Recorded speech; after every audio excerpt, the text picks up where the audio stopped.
문재인 대통령이 성공적인 남북 정상회담을 축하합니다. 북한의 김정은 위원장은 극진한 성의로 문재인 대통령과 대한민국 대표단을 환대했고, 백두산에 올라 두 정상회가 손을 맞잡고 천지에 물을 뜨는 모습은 감동 그 자체였습니다. 이번 정상회담에서 양 정상은 군사적 긴장 완화에 합의했고, 경제협력과 문화예술의 교류 등 다방면에서 남북교류협력 계획에 합의했습니다. 비핵화에서도 진전된 모습을 보였습니다.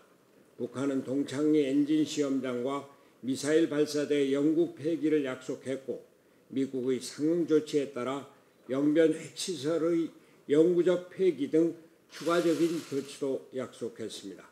이번 평양선언은 중단되었던 북미 간 비핵화 협상의 재개 가능성을 높였고, 교착된 북핵 문제를 다시 진전시킬 수 있는 계기를 마련했다는 점에서 높이 평가할 만한 것입니다.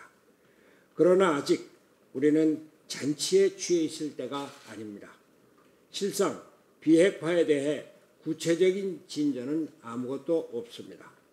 비핵화와 관계없이 남북관계의 속도를 내겠다는 것이 이번 평양선언의 요체입니다.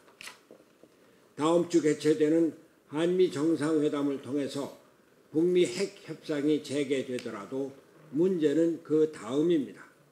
평양선언의 문구대로 북한이 여전히 미국의 상응 조치를 먼저 요구하고, 현재 핵과 과거 핵의 신고에 대해서도 여전히 묵묵부답이라면 북미 간 협상은 또 난항을 겪게 될지도 모릅니다. 문재인 대통령이 한미 공조의 편에 서서 북한이 핵리스트에 대한 신고 의사를 표명하도록 설득했다면 다행이지만, 미래 핵의 일부인 영변 핵시설의 조건부 폐쇄 정도로 오히려 북한 입장을 미국이 수용하도록 설득한다면 오네스트 브로커, 정직한 중재자 역할을 포기한 것이 됩니다. 종전선언으로 평화체제 협상의 첫걸음을 떼는 것은 의미 있는 일입니다. 그러나 이미 수십 개의 핵폭탄과 ICBM을 실제 보유하고 있는 북한의 현실에서 우리 측의 종전선언과 교환할 수 있는 등가의 조치는 미래 핵의 포기 정도가 아니라 적어도 현재 핵과 이미 갖고 있는 과거 핵의 명확한 폐기 의사를 밝히는 것이어야 하고, 그 첫 출발은 투명한 핵신고 의사여야 합니다. 문재인 대통령은 기자회견에서 남북 정상이 합의문에 담지는 못했지만 구두로 논의된 것이 있다고 말하면서 이를 트럼프 대통령에게 전하고 북미 간 대화를 적극 중재하겠다고 말했습니다. 트럼프 대통령은 엄청난 진전이 있었다고 평가했고, 폼페이오 국무장관도 성명을 발표해서 평양에서의 성공적 회담을 축하한다고 말했습니다. 제발 북한이 핵리스트 신고 의사를 밝혔기 바랍니다. 철도 및 도로 연결이나 개성공단의 재개 등 경제협력은 유엔의 대북제재의 해제 없이는 불가능한 것이고, 이는 비핵화의 확실한 진전 없이는 불가능한 것입니다. 비핵화 교착과 무관하게 남북관계의 속도를 내겠다는 것은 우리의 의욕일 수는 있지만 향후 한미 공조에 어려움을 주고 여야의 초당적 협력을 불가능하게 만들 위험이 있는 것입니다. 북미 정상회담에서 비핵화 프로세스가 제대로 진행되기 바랍니다. 그리하여 국제적인 대북제재가 풀리고 교류협력을 포함해서 한반도 평화정책이 이루어지고 남북 공동 번영의 길이 열리기 바랍니다. 다시 한번 말합니다. 북핵 문제는 30여 년 부침해온 난제입니다. 결코 하루아침에 끝날 일이 아닙니다. 다행히 김정은 위원장이 경제발전의 의지를 갖고 비핵화를 결심한 만큼 이 길을 확실히 가는 것이 중요합니다. 다만 우리는 조급증을 버리고 천천히 여유를 갖고 인내하며 나가야 할 것입니다. 민족의 대명절 추석이 사흘 앞으로 다가왔습니다. 저희는 오늘 수서역에서 귀향객들에게 인사를 할 것입니다. 한가위를 맞이하여 국민들에게 넉넉하고 여유 있는 한가위를 맞이하시기를 기원합니다. 어제는 관악구 신원시장을 방문하여 시장 상인과 손님들을 만나고 왔습니다. 우리를 반갑게 맞이해 주시는 그분들의 마음에 그늘이 짙게 드리워 있음을 볼 수 있었습니다. 경제가 어려운 데다가 물가가 많이 힘들다고 하소연하셨습니다. 어떤 아주머니는 물가가 30%는 오른 것 같다고 한숨을 지으셨습니다. OECD는 금년도 한국 경제 성장률을 3.0%에서 2.7%로 하향 조정했습니다.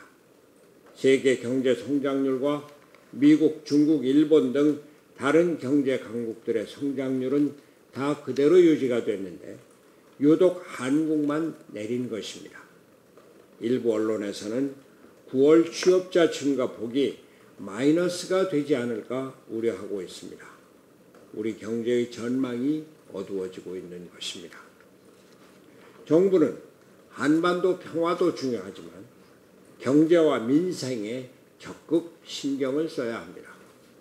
최저임금의 급격한 인상과 근로시간의 급격한 단축 등 소득주도 성장을 폐지하고 산업생산과 기업 활동을 활성화시키는 일에 적극 나서야 합니다.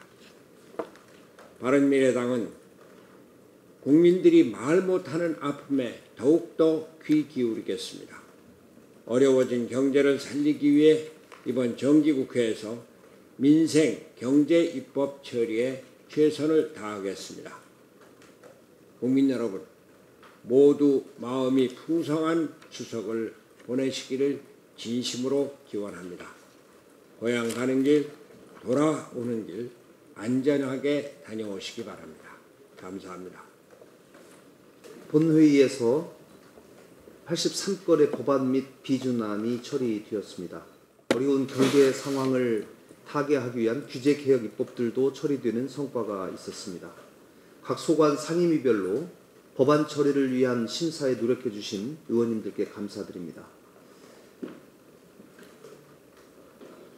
20대 하반기 국회, 정기국회의 시작점에서 상당히 의미 있는 성과였다고 생각합니다. 어제 통과된 법안 중에서 특히 인터넷 전문은행 특례법, 지역특구법, 산업융합촉진법, 정보통신활성화법 등은 우리 경제의 신성장 동력을 찾기 위한 마중물의 역할을 할 수 있을 것이라고 기대합니다.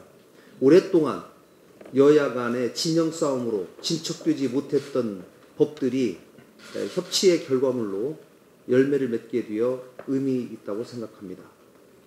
아울러서 상가임대차 보호법은 위기의 자영업자들에게 안정적인 영업활동을 할 수 있는 도움을 줄 수 있고, 기업구조조정 촉진법은 한계에 도달한 중소기업들의 경영휘생에 도움이 될 수 있을 것입니다.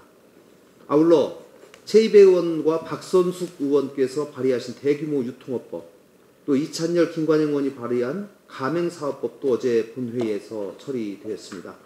대규모 유통업법은 대규모 유통업자의 부당 가맹 및 반품 등 위법사항에 대한 3배의 징벌적 손해배상 제도를 도입하는 내용입니다. 가맹사업법은 일명 호시기 배상법으로서 가맹본부 경영진의 사회상규에 위반하는 행위로 가맹사업자들이 손해를 입게 되었을 때 배상을 청구할 수 있는 근거를 만든 법안입니다. 두 법 모두 바른미래당 의원님들께서 주도적으로 법안을 마련했고 오랜 기간 국회의 논의를 거쳐서 결실을 맺게 되었다는 점을 말씀드립니다. 앞으로 조속히 정개특위를 구성해서 선거법 개정 협상에 매진해야 할 것입니다. 또한 그동안 개혁법안으로서 추진되어 왔었던 방송법, 또 공수처법, 국정원법 등이 이번 정기국회에서 속히 논의되어서 처리되기를 희망합니다. 어제 법안 통과 이외에도 원내대표 간 합의문으로서 채무자 회생 및 파산에 관한 법률을 소위 통합도산법, 또 서비스산업발전기본법, 또 원격 진료 관계법에 대한 개정을 이번 정기 국회내에서 처리할 것을 합의하였고, 저출산 극복 국가재정 통합 TF 구성에까지 합의를 하게 되었습니다. 이번 정기국회가 일하는 국회로서 국민들에게 희망을 주기를 희망합니다. 한 말씀만 더 드리겠습니다.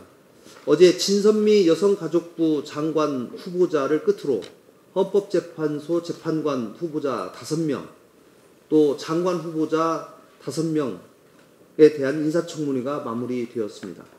일부 후보자들의 경우 과연 국민 눈높이에 맞는 도덕성과 자질을 갖췄는지 의문이 들었습니다. 무엇보다도 바른미래당이 인사청문회 원칙으로 제시했던 정책의 지속적인 추진과 관련해서 의원 출신 후보자들에 관한 문제가 특별히 지금 되고 있습니다. 진선미 후보의 경우 어제 청문회 과정에서 공개적으로 차기 총선 출마를 언급하면서 스스로 1년짜리 장관임을 인정했습니다.